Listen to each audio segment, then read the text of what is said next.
So without any further ado, we'll get started here. And also just to let you know, if for some reason you need to enlarge your screen in the pod that's actually showing the slides, there's a little button at the top right corner of that particular pod that looks like 4 arrows going in each direction. You can click on that, and that should expand to a full screen mode. So that might help you for those who might have smaller computers. So, who's talking right now? This is Sarah O'Brien. I am the project lead for this particular project that we're going to be talking about today, and I'm also the Bicycle and Pedestrian Program Manager here at ITRE. Christy Jackson's also on the webinar with us today, and she'll be working more behind the scenes with Eugene to answer questions as they come up and help me make this webinar go as smoothly as possible. We've been working with NCDOT to establish a non-motorized volume data program since November 2013, and there's several other people besides myself and Christy on the project team that definitely have helped out and will continue to help out as we move forward. So what we're going to do today is talk about this project and kind of the bigger NCDOT program. At the end of the presentation, you should be able to describe NCDOT's non-motorized volume data program, be able to name at least 2 national resources on how to develop a counts program, recall at least 3 considerations to keep in mind when virtually assessing and then field checking a potential data collection site, and recognize how your agency can participate in this program. Some of you may have already heard of this project, but maybe don't know a lot of the details, so we're going to try to hit the highlights today. The project objective that we have from a research standpoint is to design and test a count collection protocol, and it initially began as a pilot region project in the Triad area, and we're getting ready to expand to 2 new regions in the second phase, which I'll talk about a little bit more later. But based on exploring and developing programmatic processes in the pilot area, we're going to test and refine them with the Phase 2 region. And ultimately, these processes are getting documented along with recommendations for how NCDOT can continue to replicate the program in other areas across the state. The background motivation for this is several. NCDOT recognizes that with the new mobility formula and spot prioritization processes that consider bicycle and pedestrian needs at local and regional levels, there's a push for data. Everything is performance driven now, and so you can't really have any performance measures if you don't have any objective metrics and you don't have the data to tie it in. So it's important in that respect. It also helps with planning needs. And of course implementation of bicycle and pedestrian projects. So if you think about all the times that you use vehicle volumes when you're making decisions about planning, operations, and maintenance, that's kind of what we want to be able to do on the bicycle and pedestrian side. Can you guys see my slides? I should be on the background motivation slide. Sounds like we had some questions there. So as we all know, what gets measured gets done, and you don't count if you're not counted. And that's really the bottom line. Sounds like my slides are still not advancing. Let's see if we can figure this out. Sarah, can you hear me? Yes. I advanced your slides to the current slide that we're on. I'm not sure if it isn't advancing. Yours aren't advancing or what, but I can continue to do that for you. Okay. Let's see. Are we on the second background motivation slide? It looks like maybe my slides were out of order, actually. Now why don't you try to advance now, and we'll see if it works. Okay. I just advanced, and it says NC's state of practice. Are you guys seeing that? I am not seeing it advance. That is weird. Oh, it has now. You see it now? Okay. Yes. All right. I think I figured out the problem. Okay, Okay, we will so continue then. Great. um, so hopefully this will move forward correctly. So our first task was to get the lay of the land regarding the non-motorized counting in North Carolina, like what's already happening. So in 2013, we identified 17 agencies who had or were planning to conduct bicycle and pedestrian counts. Manual counting technology was the most common that we found for agencies collecting these counts, and the majority, of course, were collecting them for short durations. Um, just to make sure, okay, it sounds like it is fixed. All right, just checking with the Q&A. So the only permanently installed continuous counters that we identified were in the Greensboro area on their Greenway system, but we did not find any formal processes for managing that data or performing quality checks or conducting routine analysis using these data. Asheville and Cary both have large-scale multi-year volunteer count programs of their Greenway systems. And the Durham Chapel Hill Carborough MPO has an intersection count program that they've run for 10 years, and we actually found that their program had the most thorough collection protocol that was documented. Um, so at the state level, NCDOT also has some non-motorized volume data that's collected through specific requests for study. There's little standardization of how these data are collected or the protocols that are being used to collect the data. It's typically based on whatever that particular request is that's coming in and carried out by contractors. Whether at the local or state level, the bike ped data are most commonly requested as part of a study, like to look at turning movements or crossing study, or evaluations of specific traffic control devices. So that's kind of what we found. And there's typically no standard format. So for each agency that we're talking about who may have data, it's going to be in various formats. So it's not easy to be able to pull everything together to look at that. So let's see, Eugene, can you bring up our first poll, please? We want to find out, because obviously we collected this information about a year ago on what was happening. Let me see if I can get the poll to come up. Open the poll. Can you guys see the poll? Yes, looks like some people are voting. I'll maximize that. That might help too. So we basically wanted to just find out if the 17 agencies were still the only ones that were represented. If for some reason you think you may have started a program or started collecting bike and ped counts within the next year or so, feel free to also add that into the Q&A pod. You can just let us know. I will go ahead and broadcast these results. You can see that most folks are not collecting bike and ped data, although there are some agencies that are. Okay. Moving right along. So nationally, there are a few new resources that are recently published on this issue. And there's a new edition of FHWA's Traffic Monitoring Guide that was released in 2013, and it includes a new chapter, Chapter 4, that's specifically on non-motorized travel monitoring. So it's the first time that they've had that in the Traffic Monitoring Guide. It also includes formats for the count data and the count station descriptions.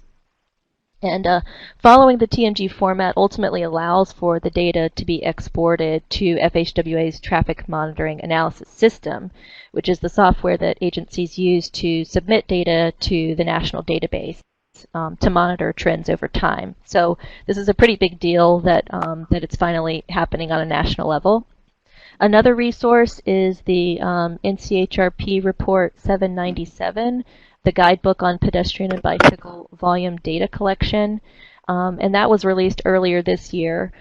And I'll talk a little bit more about that report later in the webinar, but they also have a web-only document that gives a lot of the research behind the scenes for how they came up with the recommendations for the latest methods and technologies. So North Carolina is actually on the frontier nationally in this emerging field. There are two state peers, Colorado DOT, which started collecting permanently with permanently installed counters around 2009, and Minnesota DOT. And Minnesota plans to have 3 to 5 continuous count stations per district, which would essentially be about 30 to 40 permanent stations for the state. They started collecting around 2010, and they focused heavily on leveraging partnerships with the local agencies. But it was very, I guess, passive, you might want to say. It was really up to each local agency as far as how much they wanted to be involved. So they're now actually trying to institutionalize their program to have more standard approaches and practices that all the agencies might use. NCDOT's program is probably most similar to Colorado's, but we're taking into account the initial lessons from both of those states. And then at a regional level, there are two outstanding programs that we look at. The Delaware Valley Regional Planning Commission has been doing week-long short duration counts at over 100 locations on a rotating basis.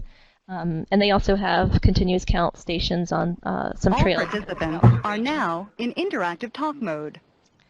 And then San Diego State has the largest continuous count program in the country, with 35 stations that's just in the San Diego region. So it sounds like we had some technical difficulties with folks being able to hear the audio, so we have actually unmuted folks' lines.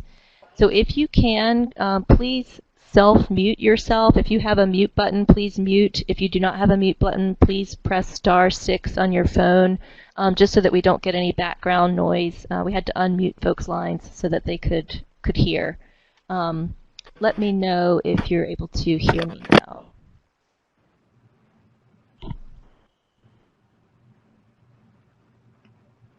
Okay, I'm getting some verbs that people are hearing me. So, okay, so we had a question between short-term and long-term counts, and that's actually right what we're going into.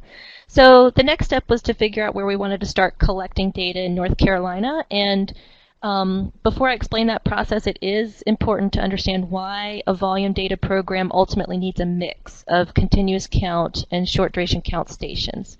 So stations that collect data 24/7 are permanently installed, possibly intrusively, and they typically require a larger investment, but they are permanent installed stations that are constantly, continuously collecting data for everybody that goes by it.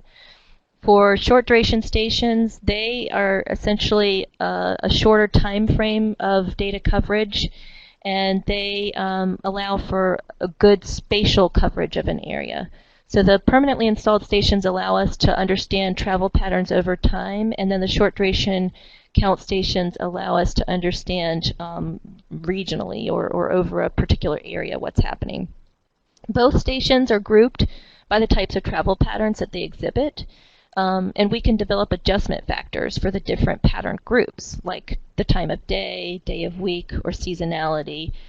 So from the continuous count data, we identify these factor groups, and that can help us apply adjustment factors to the short duration counts so that we can extrapolate them to an annual average daily traffic volume, even if we don't have the actual full year's worth of data. So for the site selection process in North Carolina is pretty big. How do we decide where to install the continuous count stations? Well, first we have to know where people are walking and biking, and then pick a representative sample of locations. So Daniel Rodriguez at UNC developed models to estimate the walking and cycling rates for an area. In this case, we started with Division 7 and 9 as our pilot region, and we tested lots of variables and interactions between the variables to determine which best predicted the walking and cycling rates by census tract within that region. So ultimately, the best predictors were population density, the percentage of population that's in college, the number of miles of bicycle or pedestrian facilities that census tract had, like how much sidewalk, how much shared use path, how many bike lanes, how many miles of bike lanes, and then job density. And by the way, we were able to get the facilities data from a source that NCDOT also has relatively recently been developing called the Pedestrian and Bicycle Infrastructure Network. And that's a geodatabase, and you can actually learn more about that in another webinar that we're offering next week. If you haven't gotten any email information about that, please shoot me an email and let me know, and we'll follow up with you to get that information to you so you can sign up for that webinar. So then we grouped the census tracts into strata to reflect the hierarchy of those where the relative quality of the models fit best, and that informed our sampling plan for which census tracts to target. So in the pilot region, spatially overlaying the walking and biking strata, we can see where the tracts are that best explain both walking and bicycling trips in that region. So the teal colored census tracts that you can see here are where the walking and the bicycling strata overlapped. And to get a representative sampling of the 311 overlapping tracts, we would actually have needed to have sites in at least 58 tracts. And of course, that's just not really financially feasible for us to do from the start. So the next step we did was to survey the local agencies, and ultimately we went to the sites where we could potentially represent a variety of factor groups where we knew bikers and walkers would be. So the green dots on the map show where the short duration counts are located, where we did 22 short duration sites. And then the red dots, the 13 red dots, are the continuous count stations. Or actually, I should say sites, because we actually wound up having 22 individual continuous count stations, and I'll talk a little bit more about that, that distinction in a minute. So while the sampling plan is being developed for a particular region, we also will be offering training to the local agencies within that region. There are 3 different types of training resources that are being offered in conjunction with rolling out this program. Today's webinar is the first of those, and it's intended for broad dissemination of the highlights of what this program is about. And to let you guys know who maybe aren't yet looped into the program, some of the expectations, so that when NCDOT broadens to your area, you'll know kind of what's going on, and possibly what you can be doing in the meantime. As a primary point of entry to the non-motorized volume data program within a region, we are going to be offering one-day workshops. And this workshop is targeting key management or administrative level staff or local agency coordinators who might be interested in participating. The workshops do go into much more detail about the fundamentals of traffic monitoring, the site selection process. We do a field visit where we talk about what to look for when you're assessing a location, and then data management and reporting. So we are actually going to be hosting a series of 4 of these workshops in late June and early July for the Phase 2 regions coming up, which is Division 4, 5, 8, and 10. So if you happen to be within one of those divisions and have not already heard about these workshops, please shoot me an email again and let me know, and we'll be sure to get that information to you. The space is limited at these workshops, so you may need to work through your MPO or RPO for a slot, but we can certainly help you figure out some of the registration logistics for that. And finally, ITRE developed a quick tutorial on how to install continuous count equipment, video tutorial, and it's geared towards the coordinators at the local agencies who will be assisting in the installation of the continuous count stations within their jurisdiction, public works staff or any contractors that they might be using. It's about a 6-minute video, and it could also be useful for those who are just generally curious to see what all is involved in the installation process that we've had to date. And at some point, NCDOT will be posting this on their YouTube channel, so we'll let you guys know when that video is publicly available.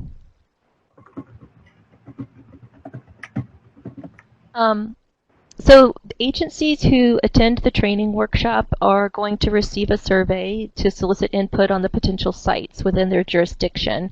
Responding to the survey doesn't guarantee that a site will be selected for a count station within your municipality, but it'll increase the odds.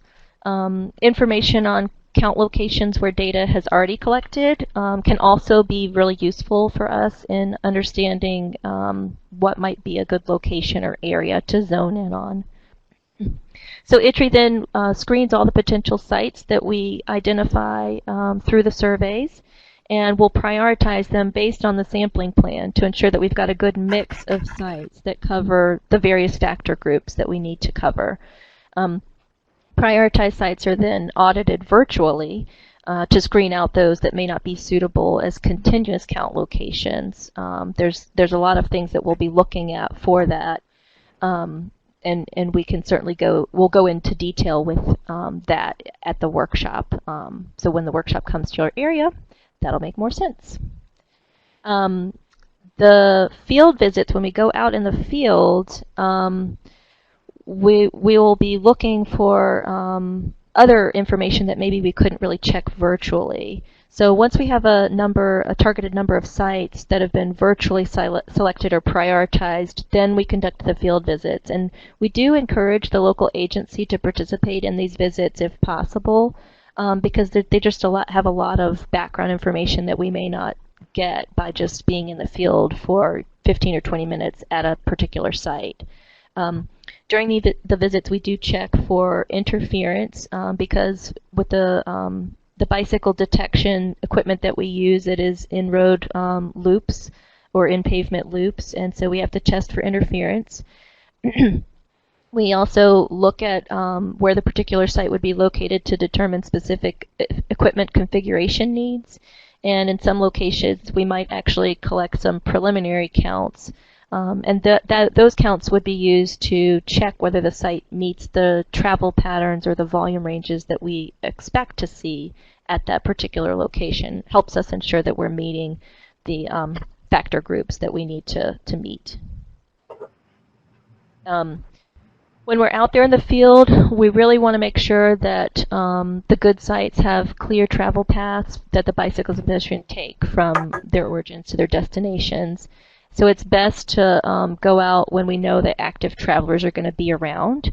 A site works best if we can find that they're funneling through a location. We want to avoid locations where you might have folks milling around or a lot of stopping activity. Bridges and underpasses typically can make for good choke points, which means that people are typically going to be just moving through free-flowing pedestrian or bicycle movement is definitely ideal. And for on-road cyclists, we look at where the loop placement might need to be, and that can depend on a lot of factors. If there's no bike lane, then we like to observe where folks are laterally positioning themselves. If a location has on-street parking, maybe if it's underutilized, then we might look at placing the loops closer to the curb rather than out where you would expect a bicyclist to bicycle if the cars are parked there. And it's best to avoid locations where vehicles might queue back over a loop detector. So we also have to look at spacing, distance from any nearby intersection. For urban settings, it's actually pretty difficult to find locations where there isn't interference from above or below ground utilities, so that can definitely be challenging. You might have a particular block that you think would be ideal for counting, but we might not be able to find a place that doesn't have interference, and so we might have to move around a bit within a corridor.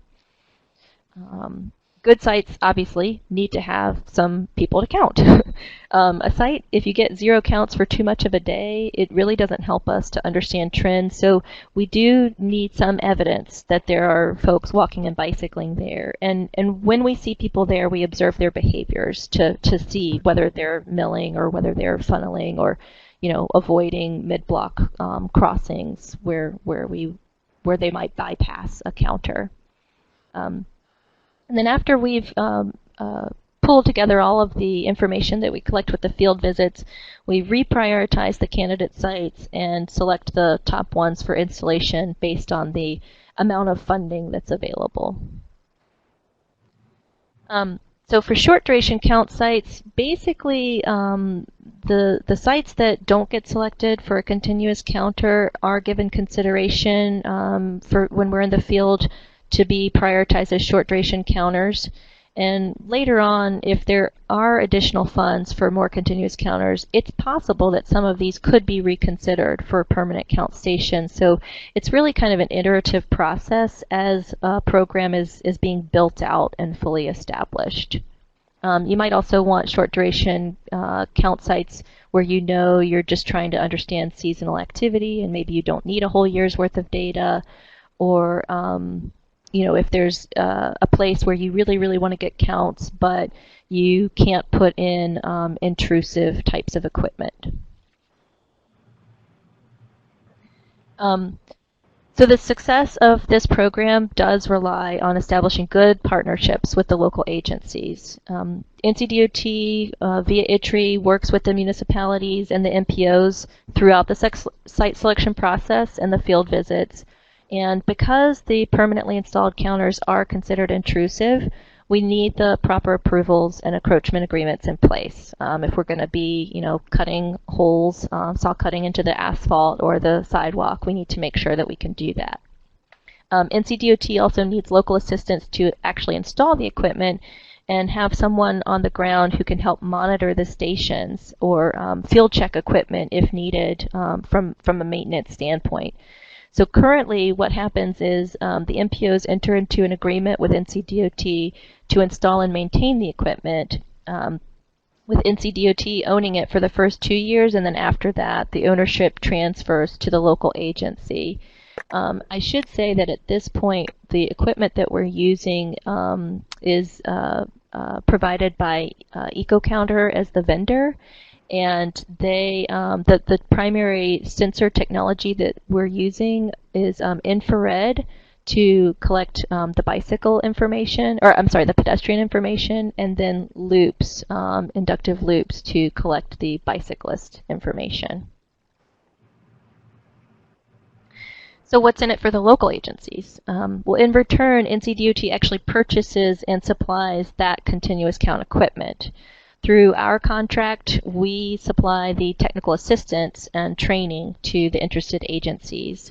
A system is being put in place to share the data that comes out of the non-motorized volume data program after it undergoes quality checks. So eventually there also will be access to the data.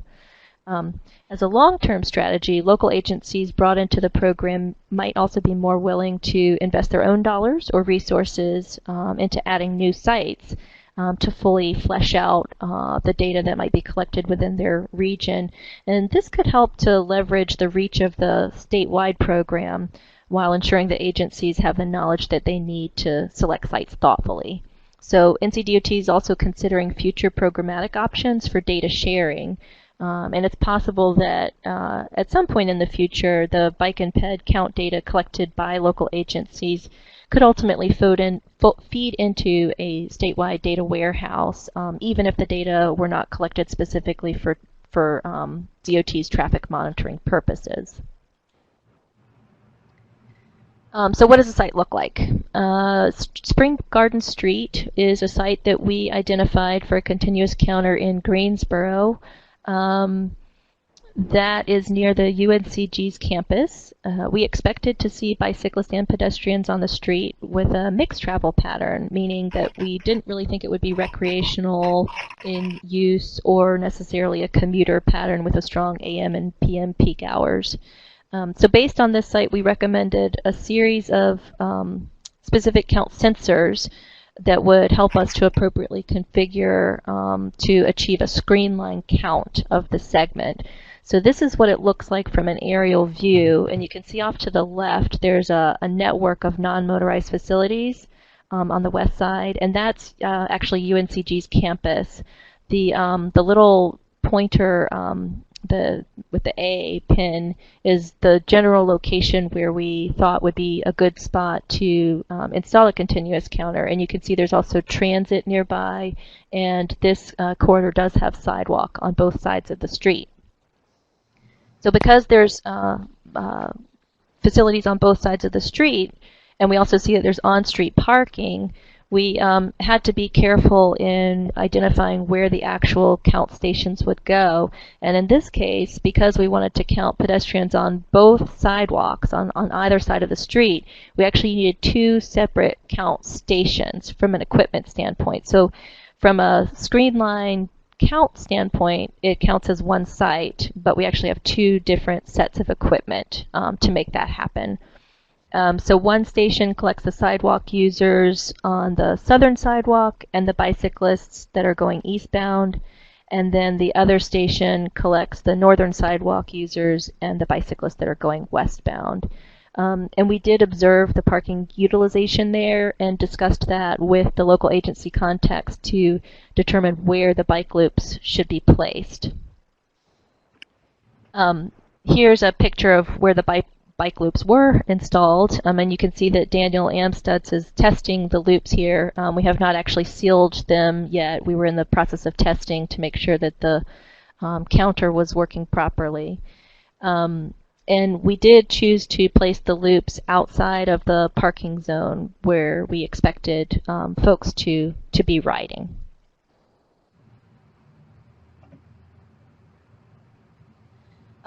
So I'm going to open another poll here just really briefly. For those of you who may already be collecting some sort of bike and ped data, if you can just tell us what technology you're using.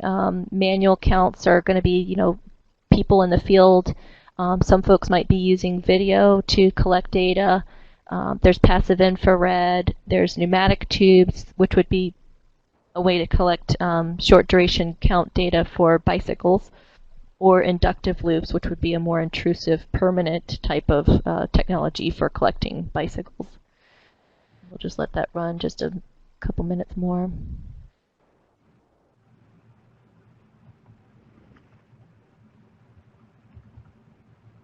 Okay, it looks like we've got some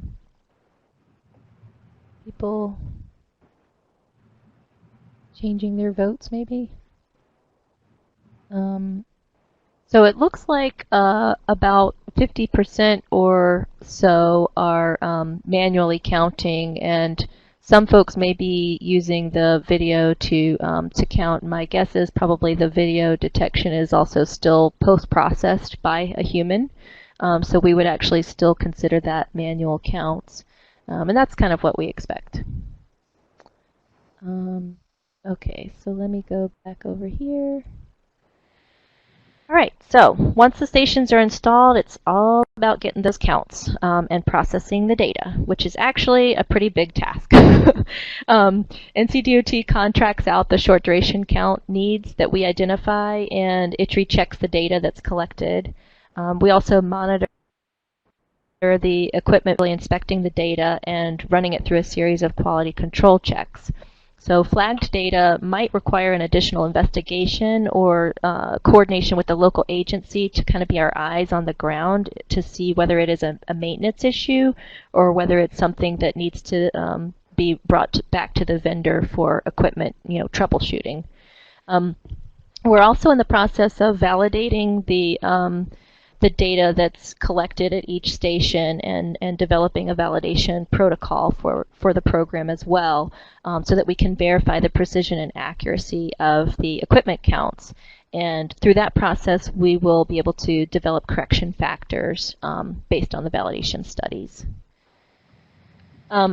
So from an agency perspective, a local agency perspective, once the continuous counters are installed, it's really just a lot of waiting. Because what happens is we can't really do too much with the data until we have a full year's worth of it from the continuous counters. And at that point, then we can calculate the AADTs and start doing some more exciting stuff with the data. So in the meantime, what we're doing is providing preliminary data on a quarterly basis. These data have been checked and scrubbed, but it is an iterative process, so as we get more data, we'll be able to more accurately apply quality controls and understand trends and identify the travel patterns. So annually, the scrubbed data will be integrated into the TMG format so that NCDOT can export them to the FHWA's TMAS.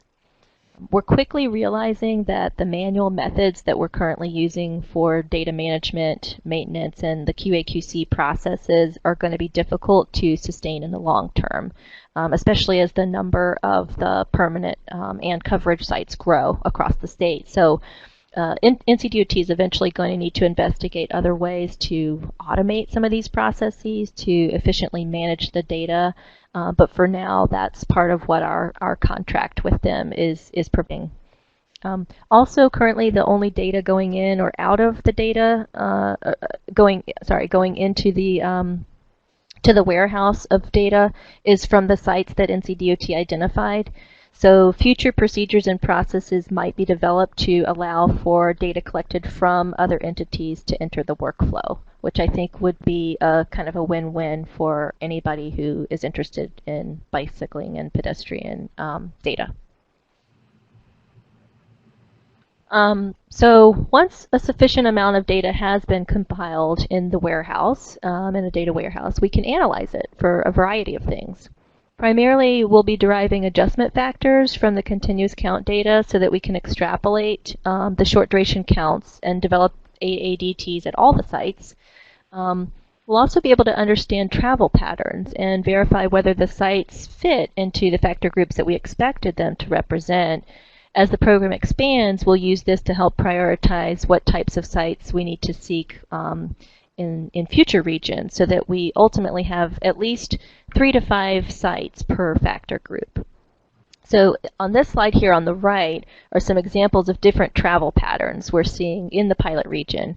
And I know the graphs are small, so don't worry about the actual volumes. It's more just to show the shapes of the curves. So each graph plots the average pedestrian volumes by hour for each day of the week. So you've got hours on the bottom and then volumes going on the side, and then each line color is a different day of the week. The top graph is from the American Tobacco Trail, which clearly shows a recreational use pattern with higher volumes on the Saturday and Sunday days that you can see by the blue lines. You can also see that there are some AM and PM peaking of usage, particularly on Saturday, but it again is more of a recreational type of use. The middle graph shows a mixed use pattern. Interestingly, you can also see that at 2 a.m., where you've got those really high peaks on Saturday and Sunday, again the blue lines, right around 2 a.m. there's a sharp peak of pedestrian activity, and that's likely related to the closing time for restaurants and bars and clubs, and reflects service workers and other folks that are walking home. This site is actually in Chapel Hill on MLK Jr. Boulevard, and it's less than a mile north of Franklin Street. So we thought that was kind of an interesting one to show. And then the last graph is also interesting, and it shows a university factor group travel pattern. So what you can see here is that Monday and Wednesday classes have a similar pattern, and then Tuesday, Thursday classes have a similar pattern. So that it's driving a commute pattern, a very particular Monday, Wednesday commute pattern or a Tuesday, Thursday commute pattern on Spring Garden Street. And this is near UNCG's campus, that site that I showed you the pictures of before. And it has a possibly different recreational use pattern that you see on the weekends, where the lines the volumes are much lower on the weekends. So as far as our project goes, ITRE will be developing a report to document all the programmatic processes that we're establishing and to identify the considerations for how NCDOT can continue to expand the program. We'll have a draft version that's going to be prepared based on the pilot region research, and then a final version that'll be produced incorporating any modifications and refinements that are made after we apply and test the processes in the Phase 2 regions. And I expect that as the program continues to expand across the state, that documentation will probably continue to be updated iteratively. So this is a crazy busy slide, and really the point of the slide is to show that you can't just necessarily jump into a counts program by saying, hey, I've bought some equipment, let's go throw it out on a greenway and see what the counts get us. It's really much more involved than that. There's a lot of different pieces that you need to think about if you're going to establish a count program within your region or even being involved in NCDOT's program. Everything that's on the left side in the green bubbles are things that ITRE is working on to develop for NCDOT's non-motorized volume program. And everything on the right are things that will probably need to be tackled in the future to really establish the program and make it efficient and streamlined and easy for everybody to be able to access. So that's just kind of a nutshell, and we do talk about some of these bubbles in a little bit more detail in the workshop. So when we come to your region, please do attend the workshop so that you can learn more about all of these different types of program elements.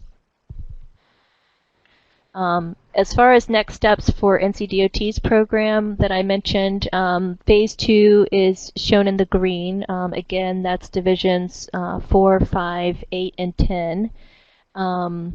And we're going to be working with these regions very soon. The workshops are coming up in the next, I guess, within a couple of weeks, late June, early July. And then from there on out, NCDOT will continue to move across the state. As far as timeframes for our project, the draft report will be due April 2016. By the way, all the continuous counters that have been installed, those 13 sites that have been installed in the pilot region, will not have a year's worth of data until around September timeframe. So that'll be another big flurry of activity for us. And then, of course, the equipment installation video will be available at some point. We're thinking probably by March of 2016. And then the final report when our project actually ends, which is going to be October of 2017. And hopefully Lauren will have some information or insight as far as how it's going to continue to expand into future phases. But in the meantime, what you can do while you're waiting for us to get to your area is to become familiar with the NCHRP 797 guidebook. It's got a lot of really useful information in there. It's got steps for how to plan a program, a counts program, from why are you going to collect those counts? Why do you want that data? What are some resources that are out there? Things you need to think about from site selection standpoint, and the different methods and sensing technologies that's out there to collect that kind of data. And then it also walks through steps for implementing a program, from procuring and setting up equipment to installing and validating counts. How do you calibrate? How do you maintain? What kind of staffing resources might you need to be considering? And then data management, QA, QC, and analysis types of processes. For those of you who might be interested in installing a continuous count station to collect bicycle and pedestrian counts, I don't think that you should necessarily wait for NCDOT to come and purchase equipment for you to install. I think that the state is large enough that use more continuous count stations. So if you have the resources and you're considering installing that, we encourage you to do so. and we can, maybe talk with you a little bit more about the site selection process that we use. But I'm suspecting that most of you are probably still going to be collecting short duration counts. So for that, what we really recommend, and this is based on research and the literature that's out there, is that you really need to have 7 consecutive days at a location with 24 hours of data being collected. And that's because of the variability that you get. You really can't necessarily extrapolate very accurately 2-hour peak hour counts to some sort of annual data, which is really what you would want to have an estimate for. You also want to try to count when volumes are expected to be high. So that typically means in the spring or fall, although pretty much in North Carolina we have relatively temperate climate. So as long as you're avoiding really, really cold weeks or really, really hot weeks like we're having today, this week, then you're probably okay. But definitely avoid bad weather. If you know that it's going to rain, people aren't going to be walking and biking. So try to pick a week where you're expecting good weather. And then consider sharing your data in the TMG data format with the idea that eventually it might go into a larger database. I know that that's something that FHWA is actually looking at on the national scene as well. So I don't think it would be a useful endeavor to look at that. So with that, I am going to turn it over to Lauren to see if she has any wrap-up comments, or if she's been able to kind of look at the Q&As that folks have been having, so that she can answer from a DOT perspective. And Lauren, if you need to probably unmute your phone, press *6, and maybe we'll be able to hear you.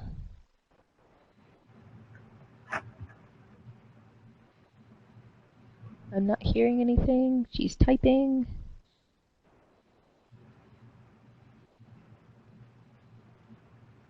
Okay, it sounds like her phone didn't work. So you must be joined via the VoIP, but maybe you don't have a microphone.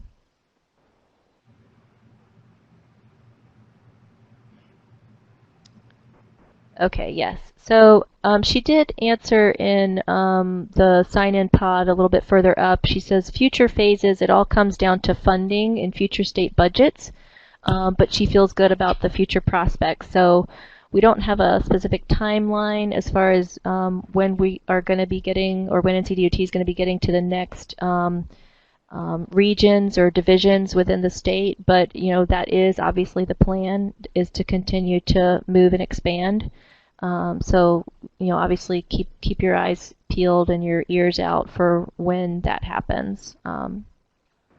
Any other thoughts that you want to pass along, Lauren? You may just have to use the chat pod or the sign-in pod. While she's typing, I'm going to go back through the Q&A to see if we have answered everybody's questions and if there's things that maybe would be good to call out for everybody to hear.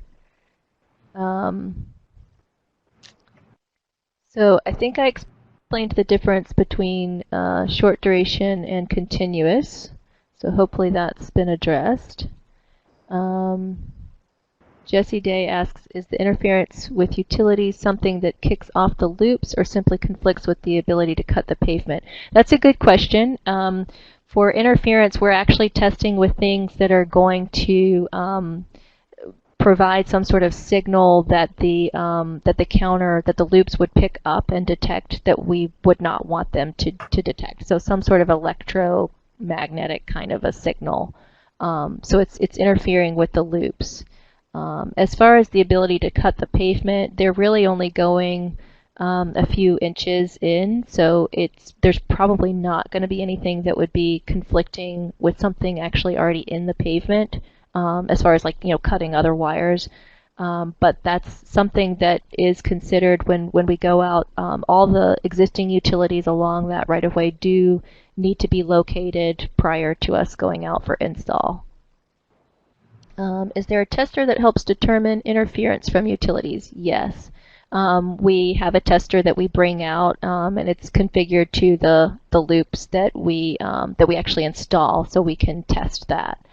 And we actually are looking at having a lower threshold for what is considered interference in the urban regions, just because we did find that to be problematic when we were in the urban settings in the pilot region.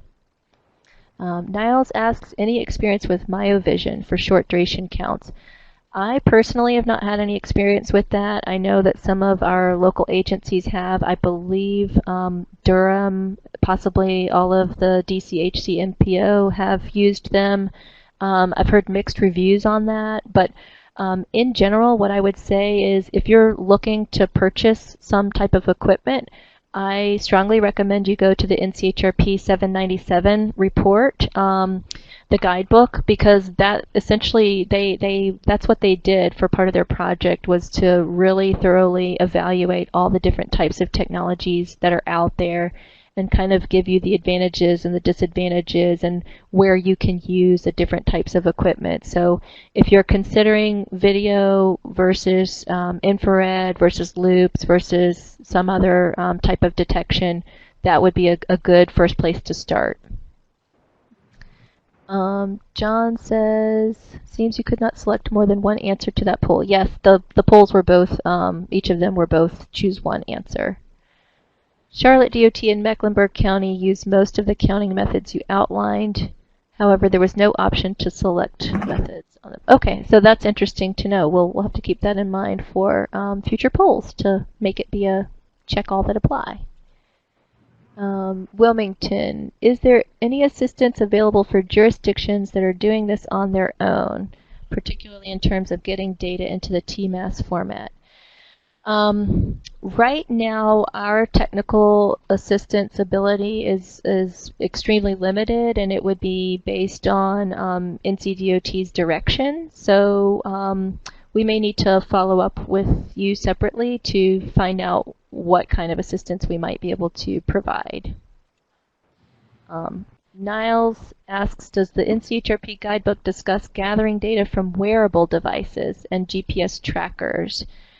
I do not recall it going into detail on that. They may have mentioned that there are other ways to crowdsource data, but I don't think they did any actual testing or validating of those methods. Town of Cary, when you're testing a potential location for interference, is that equipment that the municipality should have, or does the contractor who installs the loop checks? So right now, the way we're doing that is ITRE actually has the interference tester, and we would be doing that when we come out to do the field visit. So that's not something that the municipality needs to have on hand. We do also take the interference testers with us into the field when we actually install, because it's always good to just double check interference before you actually do any saw cuts. So again, we would have that. If you use a contractor rather than doing installations in-house, that would not be a piece of equipment they would need to have. Charlotte DOT, would you offer different advice for conducting counts on greenways versus streets? That is an interesting question. I think it really depends on what you're trying to get the count data for. In this particular for this particular program, we're trying to be able to understand travel monitoring within a region or an area. So I would say that a continuous count station on a greenway is just as important as a continuous count station on a street, and selecting the particular segment or corridor that you want to install it on is probably more important from a site visit standpoint.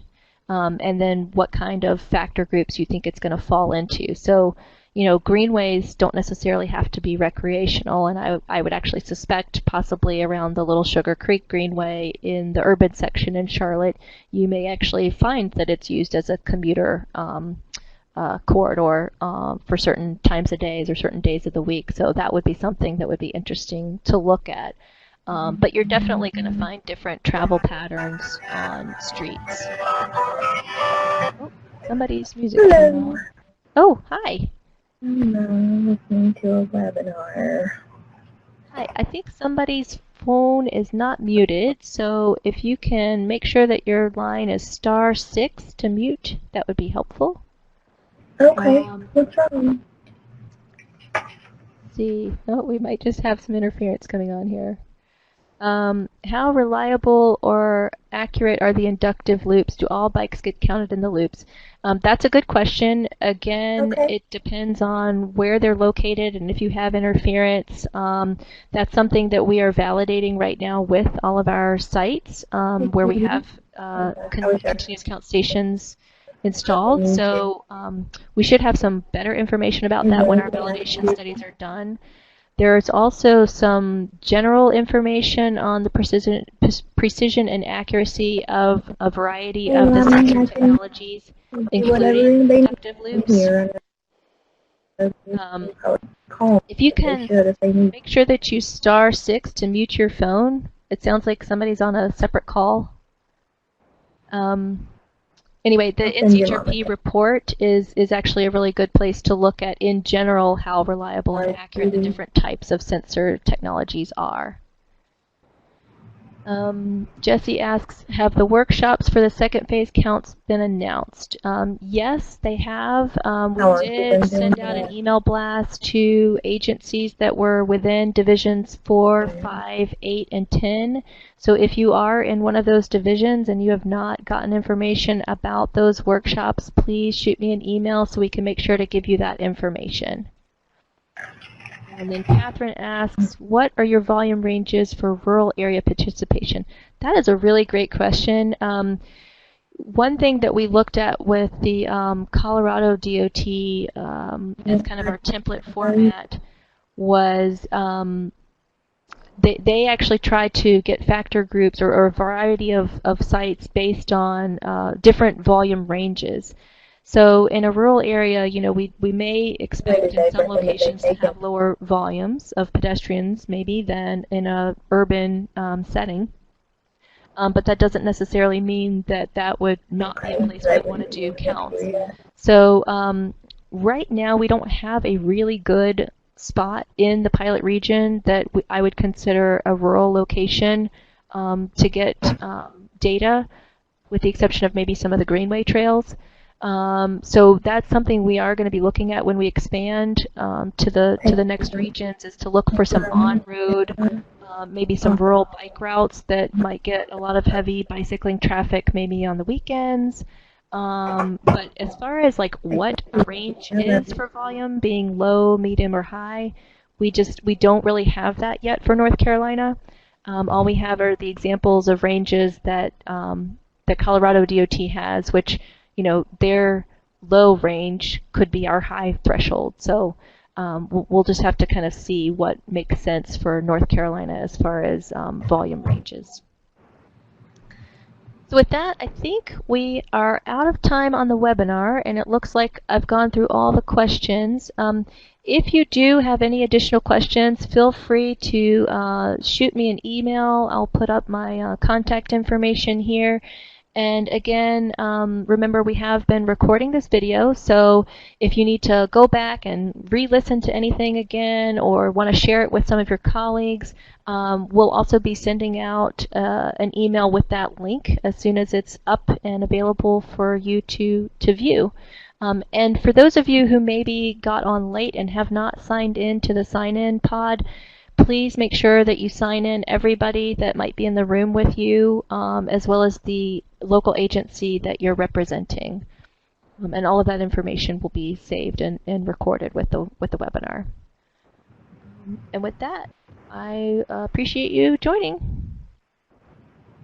Thanks.